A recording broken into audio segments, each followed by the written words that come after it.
Shalom, saudara dan saudari yang terkasih dalam Tuhan kita Yesus Kristus. Marilah kita luangkan waktu beberapa menit untuk berkencan dengan Tuhan saat ini, agar dari hari ke hari kita semakin dekat dengan Tuhan, sehingga hidup kita semakin diberkati dan menjadi berkat. Pembacaan dari Kisah Para Rasul bab 10 ayat 34. Lalu mulailah Petrus berbicara, katanya, "Sesungguhnya aku telah mengerti bahwa Allah tidak membedakan orang." Demikianlah sabda Tuhan, syukur kepada Allah. Saudara dan saudari yang terkasih dalam Tuhan kita Yesus Kristus, suatu hari di Jepang ada seorang pengemis yang berpakaian compang-camping memasuki sebuah toko kue manju yang mewah. Karena pelayan toko itu terbiasa melayani pelanggan yang sebagian besar adalah orang kaya, dia sangat terkejut dengan kehadiran pengemis itu. Pelayan itu pun segera membungkus beberapa kue manju dan berharap pengemis itu segera pergi. Pemilik toko yang melihat pengemis itu kemudian buru-buru keluar dan melayani pengemis itu. Dia mengambil bungkusan yang telah disiapkan oleh pelayannya dan memberikan bungkusan itu kepada pengemis tadi. Si pengemis kemudian menerima bungkusan itu dan memberikan uang pembayarannya. Pemilik toko itu kemudian menerimanya sambil membungkuk dan memberikan hormat. Katanya, "Terima kasih atas kunjungan Anda." Setelah pengemis itu pergi, si pelayan bertanya kepada pemilik toko, "Mengapa Tuan sendiri yang harus menyerahkan kepadanya? Padahal Tuan selama ini tidak pernah melakukan kepada pelanggan lain."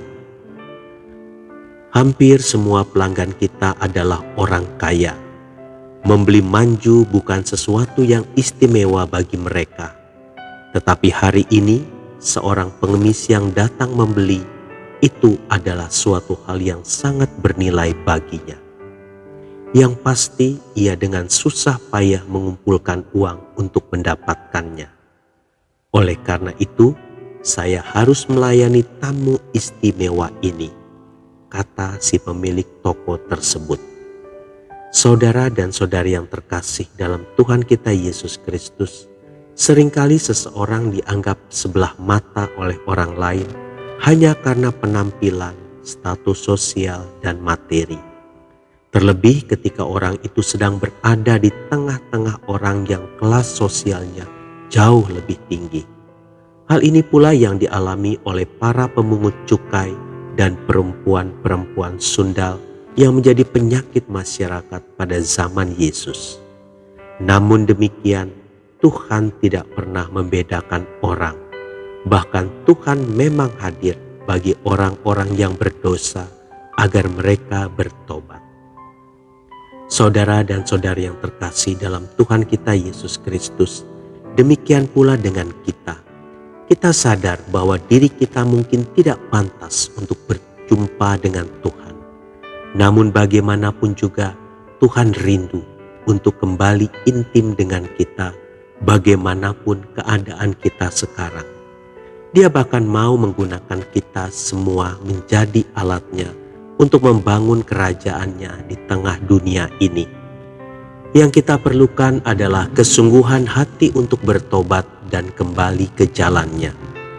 Jika kita benar-benar mau menyerahkan diri kita kepadanya dan berjanji untuk hidup taat kepadanya, maka Tuhan akan memberkati dan menggunakan kita secara luar biasa untuk menjadi berkat bagi sesama. Tuhan Yesus memberkati.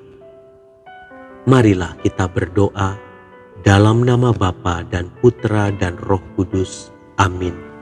Tuhan Yesus, terima kasih karena Engkau mau menerima aku apa adanya. Bantulah aku agar aku pun dapat menerima orang lain sebagaimana Engkau menerima aku apa adanya. Amin. Dalam nama Bapa dan Putra dan Roh Kudus. Amin.